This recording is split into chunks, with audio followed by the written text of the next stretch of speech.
used to play basketball as well. Yeah, you enjoy it. You know what? I used to love it. I competed in tournaments as well. Yeah. I competed in, I don't know if you knew about this thing called Midnight Madness. But that's years ago, bro. Yeah. That's years ago. So yeah, I've competed in that. And then I've competed in Newham in like 3 versus 3 tournaments. And Yeah. you know, like the whole thing. You know them people that used to come, like there used to be certain Americans that used to come down and they used to do all that dribbling stuff, you know, like tricks, stuck in the ball. So all of that stuff. Yeah. But now I can probably still play, but I haven't played for years, bro. Okay. I'll be real with you. We might have even crossed paths, you know. Maybe. Because I've been to Midnight Madness and I've been to the 3v3. I don't want to ask how old you are on camera. I don't know if you want to say it. I'm 22.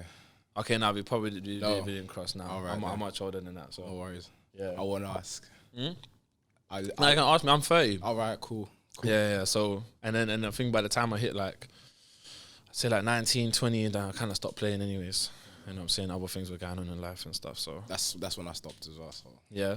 So yeah, it makes sense. So we never did, but Yeah. but you competed and stuff. Yeah. Like, So I got a scholarship to go to Florida. Sick. So I was playing proper. I was playing for Reading Premier League. Wow. And then, I had to do 1 more year of education. Yeah. I'm not really about I wasn't fond with the system and how it's like, oh, you have to do this in order to get this. Like, I don't know. I just didn't feel like it was for me. I thought I could do much more. Yeah. But that's sick, man. You got a scholarship and everything. And yeah, man. So that's proper lit, man. do my own thing. I'm still gonna say congratulations, even though you didn't go for it, because that's like even just to achieve, you know, something like that. I think that's an achievement. Not many people get there. Yeah, no, not a lot. So I think if anything, that kind of highlights you as a character and just you know that if you wanted to pursue something, you can. Oh, get definitely. There. Like basketball taught me a lot about discipline. Because the only thing I say, just try to keep them. So just adjust the mic, as close as possible. Yeah. Yes. Hello. Yeah. Is that better? Yeah, that's much better. All right. Yeah. So yeah, cool. Anyway, I was gonna ask you. So you know, do you want to introduce yourself? Yeah. So my name's Steve Basanti. Currently live in Oxford. I grew up in Black Belize. Started out playing basketball, and then went on to starting 2 businesses. One's called Cavelli London, which is what I'm wearing. It's a fashion brand. And then another one is called The Content Designer. Yeah. Which is creating content for like influencers, companies, artists, celebrities, and so forth. What made you want to do content? Like, why do you want to design content? Well, all of it was all an accident. You could kind of said an accident. Kind of, because like I said, I was playing basketball, right? And when I say I was playing basketball, I used to play basketball every single day. Like, I'm talking 6 hours a day plus. Yeah. Like, there was no time for anything else. And then all of a sudden, when I said I was cut with the decision whether do I do another year of education or do I do my own thing.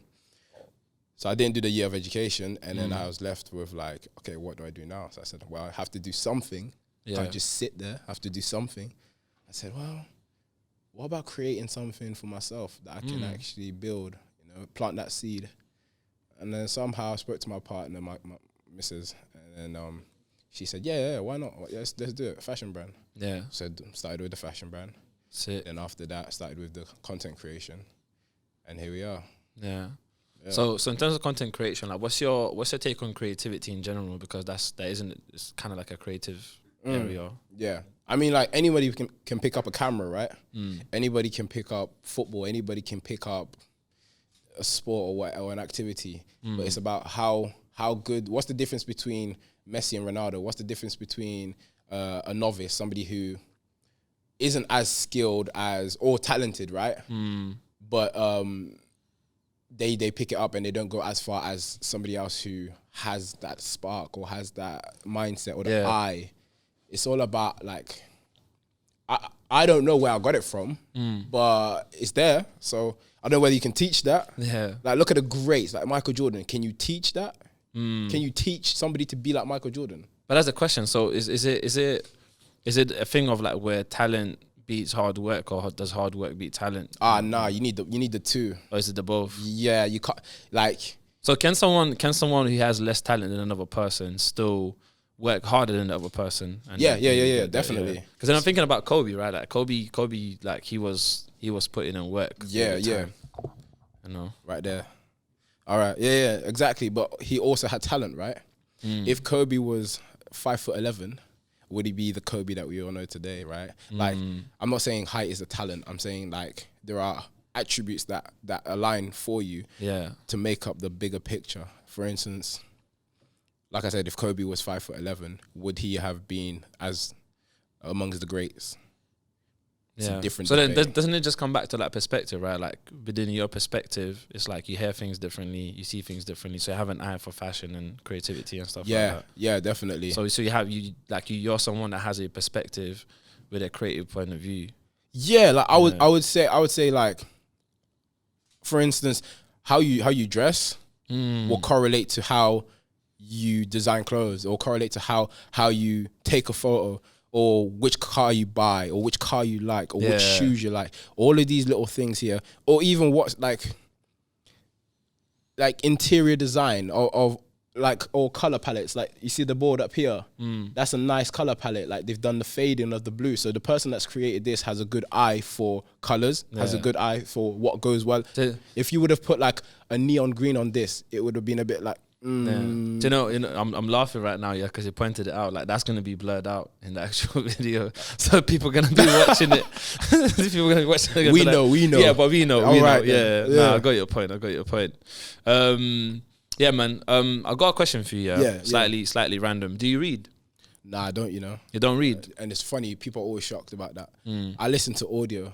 So audiobooks, is it like audiobooks, or is it just like anything that you kind of want to listen to on YouTube or something that was? Pretty much, yeah. So it'll be, I spend most of my time, like I learn everything off YouTube. Okay. Like, I think, there we can probably take it from there. So from a kid, I would always watch like things on TV, and I would want to like do the same thing. So because I used to dance as well, that's one thing I want. Like I started off dancing, right? Like break dancing and pop. So I used to watch Chris Brown, Michael Jackson on the TV. Yeah. And then just I'm a visual learner, so I just watch. Yeah. And say, okay, he's doing this. And I'll just do that like over and over and over and over. And now I can do it. Yesterday I couldn't, today I can.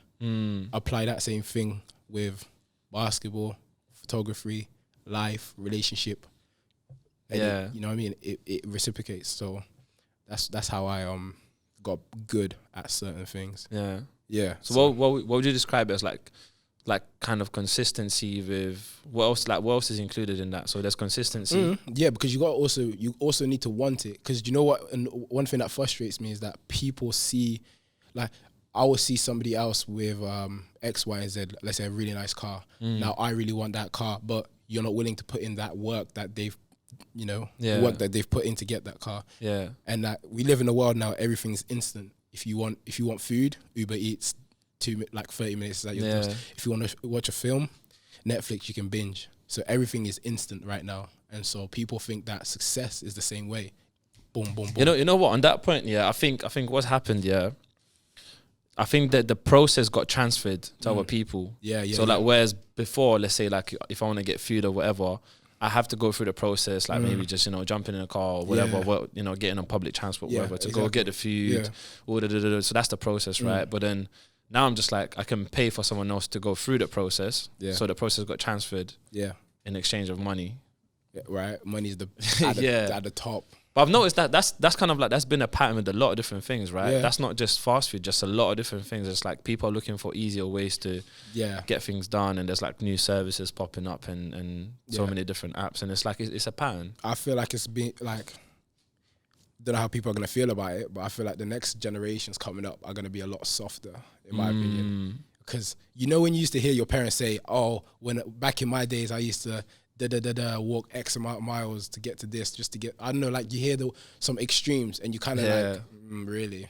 Like really? For instance, we'll be saying to the younger generation, we went through coronavirus where everybody was fighting for toilet paper and aisles were shut down. People were fighting to try and get toilet paper. Like what? Like it's just, like the next generation is going to be, the upcoming generations, I think they're going to be a lot softer. Yeah, and I don't mean that with any disrespect to anybody. But that's their experience. I think I've come to accept it. I've come to accept that, like different generation would be growing up with different experience. And sometimes, and I think one of the things I used to see, like same thing happens with all the other generations. And I remember like older people used to say that, oh, your generation is this, your generation is that. Yeah. And then what used to kind of piss me off, I used to think, you know what? like we're just different, you know, like it's just, that's your, like, and because you have your own experience, it doesn't mean other people need to understand it, or you need to push it forward, because it's just, it's two different times, you know what I'm saying? Yeah. So that gets really funny. Speaking of your parents, how would your parents describe what you do? They still don't get it. They still don't get it? Nah, they don't really get it. Like, they're starting to get it because things are changing, right? But when things weren't looking like when it wasn't a time where I could help here or here, it was like, what are you doing? Go to uni, you know, do something. Because they didn't think, when my mom was like, photos? What? Take photos? It pays, mum. It pays. She's like, what? So she didn't get it. Videos. You're going to London to video. That's crazy for her generation. In her mind, it's just to even get paid for that, right? So she doesn't get that I'm in my room and I'm flipping. You know, I'm turning over numbers, like, because obviously you got the fashion. So she's like, why are you getting all of these things? Like, they just don't understand it. And that's like how I see it, is like, that's fine. You don't need to understand it because it's true. If I tell you this is green and you think it's blue, I'm not going to argue with you, am I? Because how does that make me look? This is green. I'm not going to argue with you if you think it's blue. Suit yourself. But you can still, like, maybe not argue, but you can still have a conversation, right? And then, absolutely. And then after that conversation, if the person still goes, you know what, this is still blue, then you just show them. Yeah. And then I don't think you need to prove it to anybody but yourself. You just like, that's where you kind of get lost, because if you don't try and prove it to your mum or your dad or your brother or your cousin. Just try and prove it to yourself, because you know what path you're on. Like, you don't know what path I'm on. You don't know what path I'm on. Even the closest person to me might not know what path I'm on. Only I know what path I'm on. So I need to ensure that I, you know, execute. The rest is history. And you understand that, and you own it as well. You understand that you have your own view of life, and that's how you see, and you don't, like, you're not expecting other people to get it. No. Because you also understand that other people have a completely different vision. Exactly. But what's crazy though, it's like, once upon a time, I looked like the one who was like, because like, let's say you got 20 people and you're the only person who's decided to go right, everyone's gone left. They look at you like, what is he doing? Like, does he know that he's going the wrong way? 1 year, 2 year, 3 year, 4 year, 5 years goes by, and then they look, oh, you know what, he was right. So that's why it's like 95% of people don't make the grade. And you've had a vision, and it's not like, and going back to the point, like, you made a point saying people want everything instantly. And you're saying you've been on a journey and things didn't come instantly. It's a long game. And that's what people don't understand. Success is a long game. It's not like I'm going to make this thing tomorrow, I'm going to blow up, you know. Like, there are instances, but that's like lotteries. The same way. It's exactly the lottery. It's the exact same way. Like, someone might put out like some kind of content, and for some reason it goes viral. So the person's won the lottery. The same way I would go to the shop and buy a lottery ticket, I won the lot, you know, and I win the lottery. It's the same shit. There's nothing, but it's super small percentage, like tiny percentage, that get to make it that way. But most other people that's been successful, it's like, you know that iceberg model, where like all people see is the success. So, but underneath all of that shit, no one's seen all the. They don't see that. Do you know why a lot of people nowadays think that they can get it just like the next person, like the lottery ticket? Because nowadays it's being filmed more. So back then, when somebody did win out of like a spontaneous moment, people didn't really see it as like, it wasn't filmed as much. Now it's everywhere. Like, you've probably got a friend. Things are being documented. So I've got tons of friends who, you know, boom, they made one song. Now, you know Simba?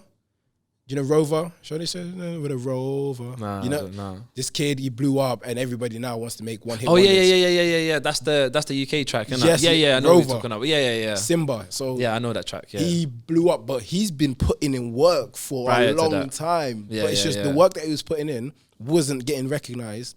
He put out this one hit. Like, the videos, the what's the word? The aesthetics of the video were really clean, really nice. The styling, the song, it was very catchy. And obviously, you know, TikTok. TikTok is the it's the thing so for music right now. There are a lot of variables that went into place that we didn't see. but you only saw that he blew up, and then everyone's like, yo, so he went from this to this. And they think the guy just came out of nowhere. Exactly. But no one even listens to, like, you know, when someone blows up, for example, no one ever even goes like, let me see if this person's made music prior to that. Yeah. And no one even listens to that like old music. But some of these guys, they had music for years. Yeah. I remember like Tion Wayne's had music for years. He's been doing music for time. Like Central C, like they think Central C just came out of nowhere. Exactly. He's been doing music for time. You know, like it's just. I got a question for you. Yeah. So do you think that like we said, so there's some artists that like just currently recently they are in the light, but they've been putting in the work for a long time. Yeah. Do you think that the work that they were putting in was not good, or do you think people are only making it good now because they're in the light, or do you think that then they're still not good? I think you know what, I think there's a couple things. Yeah, I think there's something about portfolio, right? So like someone that's been consistent and has been creating content for time. So music's content as well. The content creators too. Yeah. So someone that's been creating content for time, I guess it's easier for them to just approach like a label or someone else that's involved in a certain industry and go like, look, this is my portfolio. I've been doing music for ages and so on. I've got these couple hits that I've got ready and all of that stuff. Yeah. So I guess it makes it easier. Having a portfolio already makes it easier to have that conversation. Exactly. But I also think sometimes there is that thing of like who someone knows, or I think networking is important. Definitely. Networking is really important, you know, just going out somewhere and just having a conversation. And I think the third, maybe even the most powerful thing out of all of them is to do with mindset and just like going back to the vision, just having that vision and mindset to just be like, you know what, this is what I really want and this is what I'm going to be working towards consistently for a while, because that energy people just pick that energy up straight away. So when someone's having a conversation, there might be some executive guy from like a label or something, and he's having a conversation with an artist, they'll they'll get that energy straight away. And then if they have a portfolio on top of that, then that's gonna help. Works in their favor. Yeah, absolutely. No, you're right. But I think just to add as well, but I think music industry is a finesse in general. Like those, like I think all these different artists, they're just part of this machine that's using them to basically make money from them. So all of these different people that's involved in, like, you know, these lawyers, of course, within the music, these you know, these managers, all of these people, they're basically using the artists to make money. So, and that's why a lot of artists, they want to go independent and stuff. But I don't think there's such thing as, they can have labels and stuff, but it's still what do you think about that? What about managers making people managers using the artist? I think it's fine if the artist needs the manager, and I think a lot of them do, I guess, and but it's just kind of, you know what, I guess maybe it's not a bad thing, because let me put it this way: the person that's managing the artist has put himself or herself in a position to have certain contacts to be able to push certain things forward. Exactly. So I'm not gonna say like that's a bad thing, because they have like they put themselves in that position. But I'm also a believer of like the musician himself or herself, they can actually do that.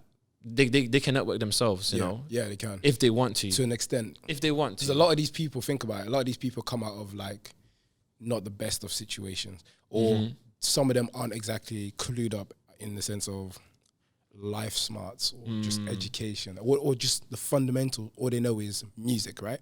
Yeah. So when it's time to how to be social, how to speak in public to people, like you need somebody, some sort of mentor, some sort of manager. You know what? You didn't know in the head, mentor. That's the thing. But not every single manager is a mentor. That's the problem. Yeah. That's the big problem. Yeah. If you're gonna manage someone, you need to also be their mentor. Not you just need to book where they need to be.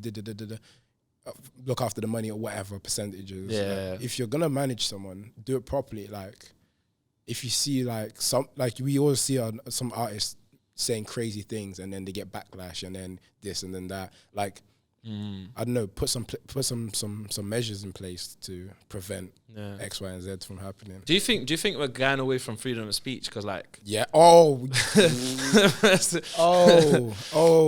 because even like I was just thinking, he was talking about artists saying stuff. I remember the Baby said something recently and he got cancelled. Like his shows got cancelled, and so I'm just like, this cancel. Isn't he allowed to have? Yeah. Like, isn't he allowed to have his own opinion, even though his opinion might be a little bit ignorant? But it's not like.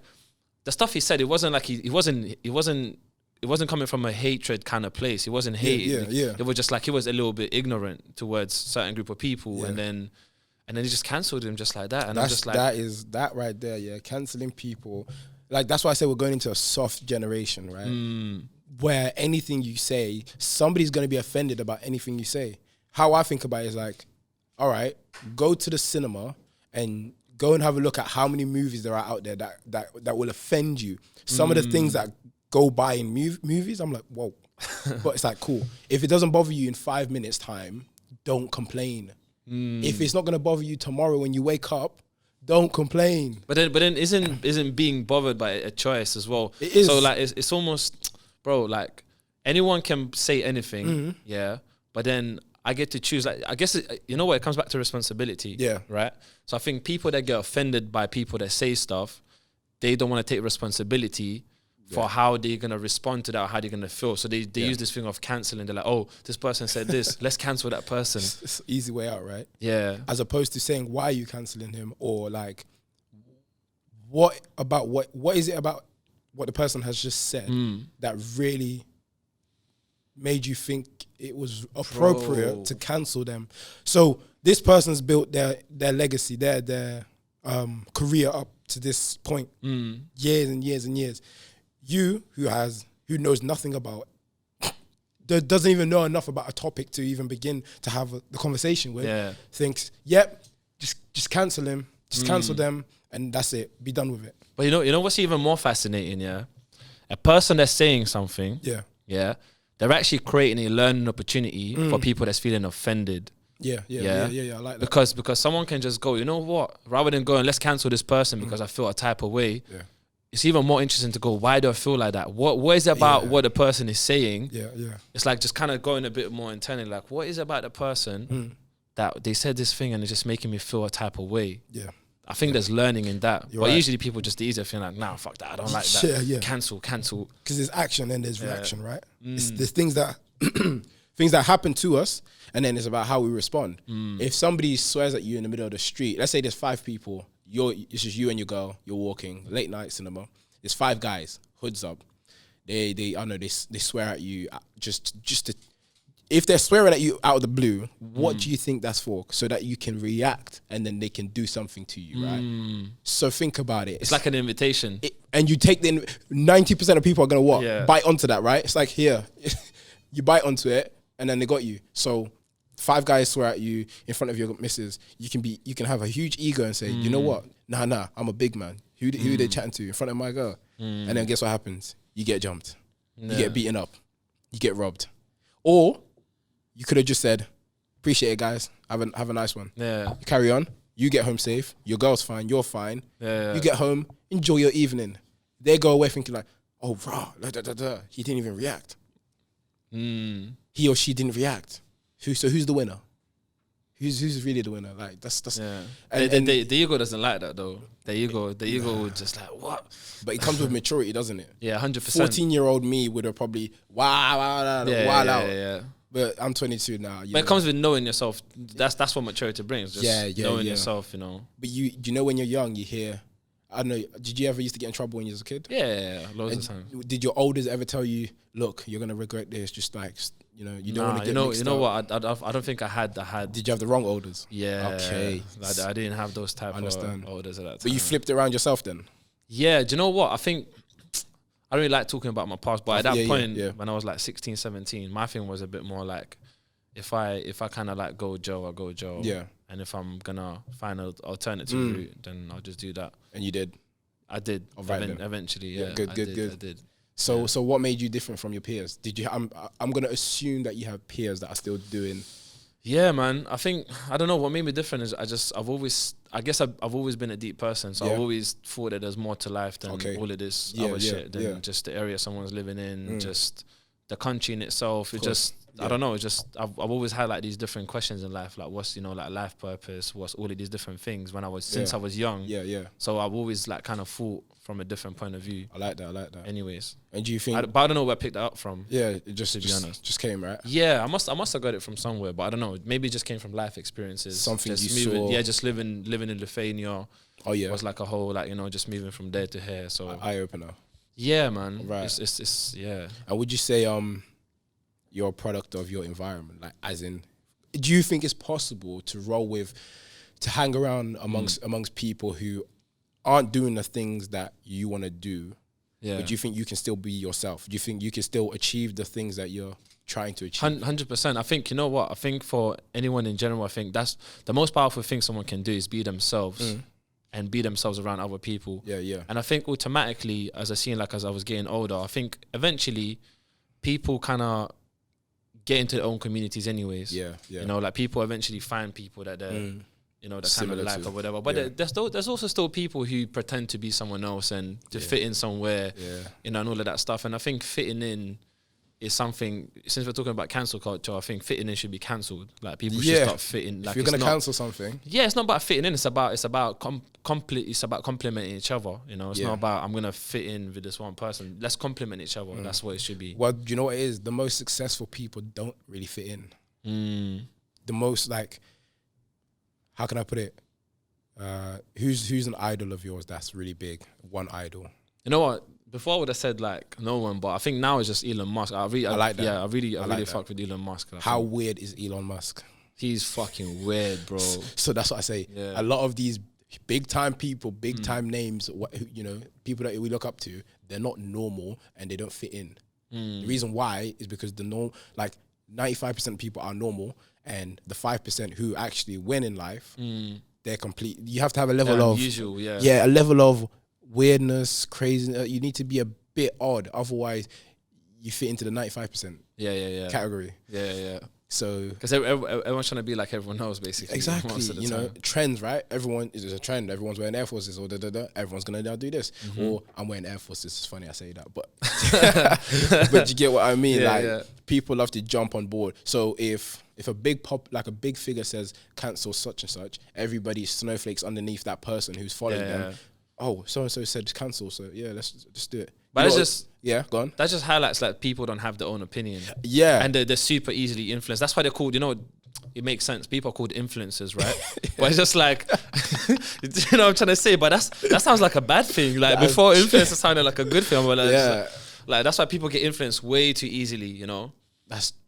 The term influencer just it popped out of nowhere because do you know why I think it popped out is because there was a bunch of people doing things online and they didn't actually know there wasn't a job title, right? Okay, so I get paid to post content online. What is the name for this? Like what am I? And it's a influencer. But it makes sense because like the content will create some kind of influence, right? Impact. Impactor. Impactor. That doesn't sound as good as influencer. A bit too dramatic. Yeah. Yeah, I guess everyone's an influencer. Literally everybody. Yeah. Yeah. Everybody. Even on a day-to-day life, like everyone's influencing someone else, and I was talking about. I think it was a while ago, but we've had some guy called Leafius. Okay. He's a really cool guy. So he was on a podcast and was talking about influence. Like it's kind of like a choice. Yeah. But it's as in it's not a choice to influence people. It's a choice to be influenced. Yeah. That's true. Because if you were influenced by everything, I don't think you'd be in the. Yeah, I don't think I would go in your favor if every single thing influenced you. We'll be done out here, man. Yeah. Actually, no, I take that back because it can influence you, right? But you don't need to proceed, right? Yeah, so I guess you're right. So there'll be an element of action. Yeah. So it might influence my mind, but then I still get to choose if I exactly take the action towards. Like you still have your morals. You still know, okay, look, I got influence, but I'm not gonna do it because it probably won't be in my favor or people around me's favor. Have you failed at something before? Oh yeah, like every day. Like what's your have you got like one failure that stands out for you? Yeah, not making it in basketball. But you know what? How can I put it? I don't mind how people because I got my close people who might think one way or another. Yeah. But I don't think it's failure in the sense of like I failed because I wasn't good enough. I think I failed because I didn't follow through. But did you have like where did that come from? Did you have self-doubts or? there was a bit of doubt, you know, because you know what it is. You get people around. So okay, you got a group of friends. You're the best in your group of friends. You're the best in your school. You're the best in Oxford, your little city. Cool. You've established a name for yourself. You've climbed the ladder from being nobody to somebody. Now everybody knows you as the guy that plays basketball who's really, really good. Oh, go play him one-on-one. Yeah, go see if you can. Everyone's like trying to challenge you, right? To see if they can poke you, beat you, so that they can go to their friends. Like, it's become like a target. Exactly. So you become a target. And now you get, once you're a target, you're actually in the light, you're magnified. And so you feel like you can't slip up. And when I play basketball, I'm vocal. That's you'll see a different side of me. When I play basketball, I turn into somebody else. Like, you love it or hate it. That's what it is. I talk trash because that's how I feel like that's how you really make a standpoint for yourself. Yeah, but that's part of the game though, right? Of course, because if you're just a quiet little, I don't know. Basketball is not just a physical game. It's mind games too. I need to get into your head. Yeah. I need to annoy you. So then now you're acting out of anger. Where you start pulling t-shirts and that, just little slight ones and that little elbow, like. You have to. You have to. I remember them days. Yeah, you have to. And that separates the good from the bad. Yeah. Like, you can even complain about it and go sit down. Did you ever get in a fight? Yeah, many. Like a proper physical fight. Like, what, in basketball? Yeah. Nah, not in basketball. Yeah. Just scruffles, because swings. Sometimes like those kind of like games can lead to like at the parks, yes. Yeah. But not in the actual National League game. I remember when I played I played for my school, and then we went to another school and we had a match, and then basically like all of us were gonna like have beef after school with another after the game. Yeah. Because like people just playing a bit too raw and that, but. Yeah, I think that's just how Newham is. Newham's a bit rough. The borough's a little bit. Yeah, it gets like that. But nah, like you said about failures. Yeah, like basketball is a good failure because I'm much happier doing what I'm doing now as opposed to if I was to go down the basketball route, because it's like my peers who I used to play with, who I used to look up to, because I used to play with some people that were playing for Real Madrid, like the basketball team, and they were like this guy called what's it called, Inigo or something like that, and he was the point guard for Reading, and this guy was too smart, and he was like 3 years younger, and it was tough having to watch him take all the minutes, and he's younger, and it's like very, very annoying. But now it's like I see life differently because it's not all basketball. So I said, wow, I'm so happy, I'm so blessed to be able to realize that there's more to life than basketball, because that's all I thought. I was like, yep, when I finish school, I'm gonna go to Reading, I'm gonna play basketball, I want to play for England, I want to play for I want to play in Spain, and all of these things, right? Which is good, because how are you gonna hit the target if you don't have a target, right? You have to have a target, whether it's realistic or not. You have to have a target. So you give yourself a target. It might be wild. Your friends might not get it. That's fine. If you get it, it's all good. So what's your target? What would you say your target in life is? Just to be the best that I can possibly be and impact many, many people to do better. Because I feel like, you know what, like the mindset I got now, I walk around, like just walking from station to station or walking down the street or whatever, I just see it on a lot of people's faces how like, it's just, is it sadness or misery, concern, misery. Yeah. And it's like, I don't want to end up like my parents in the sense of you go to work, you come home, you go to bed. Like, and that's no disrespect to my parents. Like, I'm here because of them, obviously. But it's like, you can do better. Not for me, but for you.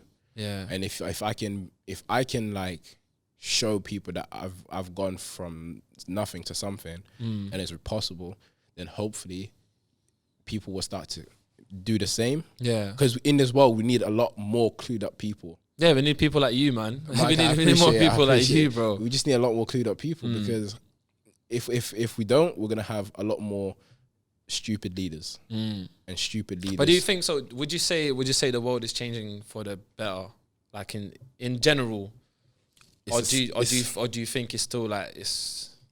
I think it's going too fast, you know. Yeah. Because like the rate of technology is crazy, and it's when I was a kid, there's bikes. It was knocking on doors and bikes. It was Heelys. It was like going to the park, and now it's just everybody's out. Even my nephews and nieces, it's like you haven't got time to do X, Y, Z. Give them the iPad. put on the TV. And it bothers me because it shouldn't be that way. It should be like the opposite. It should be go outside to the park and go and enjoy the sun. Go and play with your friends. Go create ideas. Get physical. Get creative. Yeah, go make something. Go make a rocket if you want that. Out of you know, because that's the mind. There is a good part as well that there is a good part of that, because obviously that technology is like allows the kids to what's it called? It allows the kids to see and to reciprocate. Like you're watching somebody on TV do actions and show you how to dance and show you how to do X, Y, Z, and so the kid is now copying that. But I'm seeing a lot of dependence on the new generation in terms of just being dependent on technology. You know, like being dependent, I guess it's not a bad thing. No, yeah. But then it's like what happens if, you know, it doesn't exist, and what do they do then? Yeah, you know? Yeah. I think parents are finding it more and more difficult. But I think some parents like prefer it. Like I'm seeing a lot of parents that will get the kid a phone from a young age, or like a tablet, and it's just like for them it's just like, so I'm like, you're a shit parent because you just think you can just like give like an iPad to your kid. Yeah. And then you don't have to worry about raising your kid or like teaching your kid certain things. Yeah, it's tough. I don't think that's good. It's just tough. That's the, you know what, going back to the, you know, if you have different routes, one is like that's a difficult route and that's the easy route. Yeah, I think parents just go, no, that's the easy one. It's easy. You just chuck the iPad there. They'll be quiet for a couple of hours. Yeah, it's tough. It's alright for that moment, but then in the long run, it's like, how is your kid gonna turn out because of those decisions? You know? Yeah. Like if I had a kid now, how on earth am I gonna because I'm so busy right now trying to make things happen so that when I do get to a point where it's a good time to have a kid, all right, now I've worked so hard that I have time. Yeah. I don't have time. I have to work. But do you think it's an issue of time, or do you think you're just addicted to the process? And then maybe potentially 10 years later, you might still be in the process and you might not actually. I think I like that question, because if, I don't know, let's say you're a parent with goals, a parent with actual goals, and you're executing them, and it's evident that you're achieving X, Y, and Z, great. But if you're kind of dabbling and you're every day saying, no, we'll get there, just use the iPad for now, then I think it's excuses. You're just choosing the easy way. Do what's hard now so that later on it will be easier. Yeah. You know, like if you I don't know, like if you want your kid to be a big success or whatever, then you need to get involved. You need to hands on. I think, you know what? I think there's also this very important thing that people don't talk about, which is what's the quality of the time someone's spending. So as an example, I like that. You know, let's say someone like you, let's say you got purpose, right? Like you sound like you got like a big purpose in life. So you got purpose, but then let's say you spent like an hour a day with your son or your daughter in the future. And then let's say you spend an hour, but that 1 hour of time is like you're fully there. Yeah. It's quality time. You're really like investing in your child. I like that. Where like someone else might spend 4 hours a day, but they're not really there. Like the mind is on this other project and this other project. They're not fully there. They're not interacting fully. So I think that 1 hour of time is much better than those other 4 hours where the person is not fully present.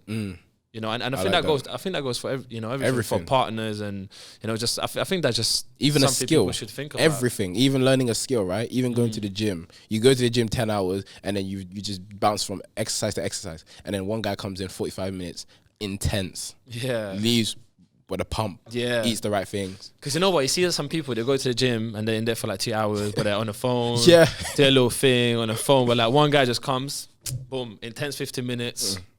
You know, just fully present. And so what do we learn from those two people? Person A who goes in a couple hours, and he doesn't look as good as person B. And guess what person B is doing? In, out. He's not talking to anybody. He's not focused. Catching up for 40 minutes in the gym. Because you know what I don't like? If you're going to the gym, you're not going there for a social, are you? You're going to the gym for what? For your fitness goals. If you're going to the park, you're going to the park for what? enjoy your time. If you're going to the cinema, you're not going to start texting, are you? And that's why I think people live their lives in such a way, because they don't know how to segregate, focus tasks. on one thing, and too many distractions, and they say they're going downstairs to get a bottle of water. They end up watching. they end up stop by the fridge. Oh, what's this? And I think these minute habits build up to big habits. Because I always say, if you can't take care of the little things, you're not going to take care of the big things. These little things. So there's something. So I guess for me, like what I'm hearing, like discipline, focus. Just vision, and just like it's an important thing to have. Just you know, people ask me, Steve, how'd you get to work with this artist, this celebrity, or whatever? And I say, Steve, why don't you ever come out? Why don't you ever come to the club? Like I get invited all the time. Come to the club. Come to this. I don't go to a single event, which is it's a choice. It's not like I'm saying if I went, it would be bad or whatever. It's whatever. People want to, you know. I just know that there's going to be things there that just not going to help me, right? Yeah. And so I try to avoid those things. And so I think people are just too easily, they give in too easily. Did you ever drink like on occasion? Nah, no. Never. Literally. You never drank alcohol? I'm an anomaly when I tell you I'm an anomaly. That is so sick. No drinking, no smoking, no partying. And that's not nothing to do with anything other than... But there's nothing wrong with that. Like people will make it sound like there's an issue with you not doing that. They'll be like, what? Wait, you don't even party. Come on, bro. And how is that the surprising thing? Yeah, but it should be that way around. It's like, it should be like, why the fuck are you out partying all the time? Like, are you where you want to be? No. But I want to be. Okay, cool. Saturday, meet me at 3 a.m. We're going to do we're going to get things rolling. You just do that to test them, to see what they're going to say. 3 a.m.? Nah, I'm going to be out at that time. I got a table booked. So, all right. 2 years go by. Yo, Steve, how did you do it? I'm like, 2 years ago we had this conversation. You're still at the club. Now I've got 3 businesses now. Come on. If you want a job, you can come and work for me. Come on, levels. That's the sort of mindset. And it's like in the early stages, people are gonna laugh. People are gonna say, "What? Yeah, right. You can't do that." All right, that's fine. And you can party, and if you change your mind, you can just go party whenever. Parties don't stop. No, like they're always there. Girls aren't gonna be gone. Parties aren't gonna be gone. Alcohol, all of these things, they're not going anywhere. The only things that they're not going anywhere, and neither are you. Right? You're not going anywhere if you don't, get clued up. And it's just, I don't know, it's fascinating. I like that. It's fascinating because it leaves more space for me. Yeah. Because it's like, I've told you what to do. Do what I'm doing. I don't take days off. I go in every single day. Although some people would advise, it's fine to take a break. I know it's fine, but I'm not going to. I might, a girlfriend's birthday. I mean, it might, go to a hotel. It might be a nephew's birthday. I like what you said. I think it's something powerful. Like, you not doing what everyone else is doing leaves more space for you. It does. Because there's less people. I really like that. There's less people doing it. So that's why I say it's kind of inevitable that I win, because so many people are leaving the opportunities on the table for me, and I'm just. So you know what's mad about what you said? I think you already won. I think it's here, isn't it? Yeah, like I think you already won in your mind. Now it's just going through the process of collecting our W's, basically. Exactly. Our wins, man. Exactly. You say you're gonna do something and you go and do it. Yeah, and the L's as well. L's are important. Yeah. You have to lose. Yeah, but L with L, make a W. You know what I'm saying? I like that. I like that. I got that one from Heady One. Yeah. I like Heady. Yeah, I like Heady. Yeah. What was that track called? No Better. I think it came from that. Yeah. Yeah, I don't know if you remember that. If you know that track. But yeah. Better. Yeah. Cool. So before we check out, is there anything else you want to ask me? Yeah, I mean, tell me more about you. Like, how did you get into the podcast? Oh, no. You know what? Yeah, is that what you get all the time? Yeah, this is like the 4th or the 5th time. Don't tell me what. So I'm not gonna say. I'm not gonna say. I don't want to hear it. We had this conversation prior as well. We said if Steve's gonna ask, we're gonna say nah. Cancelled. That question's cancelled, bro. All right then. Yeah. Okay. You said you didn't want to talk too much about the past either, so that's fine. Okay, so. It can be something short. Yeah. So that it doesn't have to be too. But no, I want a thorough answer. You want something in I want to ask the question, but I want a very in-depth answer. Cool. I'll do my best. Now I'm gonna ask you two. Okay. So the first one is, what brings you happiness in life? Ooh. You personally. Working on myself. Good. I'm passionate in just improving myself and learning about the world. Yeah. And I think that makes me happy. But I think more than happiness, I'm sorry to say it like that, but I think I care about being at peace more than being happy. And people don't quite understand it. Yeah, they don't understand the difference, because I can be sad while being in a state of peace. Yeah. And so on. I think peace is so important. So, because I think for me, happiness is just a state that I don't always hit. Yeah. You know, it's not always there. It's just up and down. So, of course. But as long as I'm feeling peaceful, I'm like, fuck it, I can be sad as well. Yeah. There's no such thing as permanent happiness. Yeah. I think you'd get sick of that, right? Why am I happy all day, every day? Like, I think you'd get annoyed. Yeah, I think that's when people would appreciate being sad more often, you know what I'm saying? That's why we know sad and happy. You only know sad because we know happy. You only know white because you know black. You only know it's opposites, right? Yeah. Yin, yang, whatever it is. Yin, yang. Yeah, so that's how we know the rich and poor. Yeah. If there was no rich, poor would be normal. It's true. Right? It's true. Like, one gives meaning to the other. So it has to happen. Yeah. You go throughout the day, it's 5 days a week. Looking forward to the weekend. Why? Because we know we've just worked so hard throughout the week. Monday's my favorite day. Anyways. Is it? Yeah. Yeah. People hate Monday. I love Monday. That's good. I'm like, that's when the week's. I'm like, I'm ready to go. Yeah, man. Absolutely. I love Monday. And the last question. This is an interesting one. This is an interesting one. And I've only realized this one recently. Yeah. And I'm so interested to see what you're gonna say. I really hope you say the right thing, in my opinion, anyways. Does money buy happiness? Nah. I think money buys comfort and access. I guess just access to different experiences, right? Please educate the people out there who thinks money buys happiness. No, money doesn't buy happiness. Like, money is just it just goes back to the instant gratification. Like, people create a false idea or mirage of that when I get this thing, or when I get this job, when I get there, I'm gonna be happy. That's not how it is. Happy is just about internal, right? How I'm internally, and so 100% it doesn't buy happiness. I like that. Do you want to add something to that? I think you hit on the head, literally. Yeah, people think happiness is, if you got 100K in your account, disposable, that you're gonna be the happiest person on earth. Yeah, no, you're not. There's a bunch of millionaires are sad as fuck. Why do you think? Yeah, it's because they're miserable. They spent their whole lives neglecting everything else and just focusing on one thing, and now nobody can relate to them. Because they're so focused on out there rather than in here. Yeah, because it's like you're trying to get to here, right? But there's all of these beautiful things in the middle, and you're just dodging it. And then when you get to the destination, you're like, yes, now I've got the money. Look, people. Oh wait, there is no people.